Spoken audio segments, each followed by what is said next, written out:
এই তদন্ত চলার পাশাপাশি যারা স্বজনহারা তারা চোখের জলে এদিক ওদিক ছুটে বেড়াচ্ছেন। একদিকে ডিএনএ টেস্টিং চলছে, তার পাশাপাশি তারা পেতে চাইছেন তাড়াতাড়ি তাদের স্বজনহারাদের অর্থাৎ তাদের প্রিয়জনদের দেহ।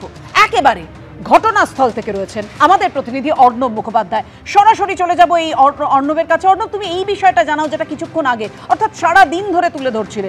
গতকালই কেন্দ্রীয় স্বরাষ্ট্রমন্ত্রী অমিত শাহ বলে দিয়েছিলেন যে একদম সমস্ত টেস্টিং, এই ডিএনএ টেস্টিং তাড়াতাড়ি হবে, দ্রুত হবে, গুজরাটেই হবে, যাতে দেহ একেবারে চটজলদি পৌঁছে দেওয়া যায় প্রিয়জনদের কাছে। সেটা কিভাবে চলছে, কতক্ষণের মধ্যে তারা পাবে? দেখো, 72 ঘন্টা সময় চাওয়া হয়েছে, অর্থাৎ ডিএনএ টেস্টের পরে 72 ঘন্টার মধ্যে দেহ তুলে দেওয়া হবে। এবং তোমাকে বলে রাখি যে অফিসিয়ালি যতগুলো মৃত্যুর সংখ্যা ঘোষণা করা হয়েছে প্রায় 265, সেই 265টি দেহর কিন্তু পোস্টমর্টম শেষ হয়ে গিয়েছে।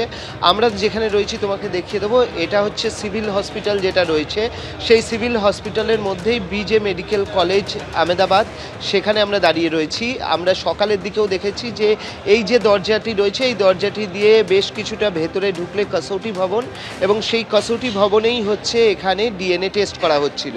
যদিও বেলা বাড়ার সঙ্গে সঙ্গে সেই দরজা বন্ধ করে দেওয়া হয়েছে এবং পুলিশ মোতায়েন করা হয়েছে যাতে ভেতরে অন্য কেউ না ঢুকতে পারে, সেরকম ব্যবস্থা করা হয়েছে। এবং এখান থেকে যদি পাশে যাওয়া যায় তাহলে হচ্ছে এই যে সিভিল হসপিটালের পোস্টমর্টম ডিপার্টমেন্টটাও এখানে।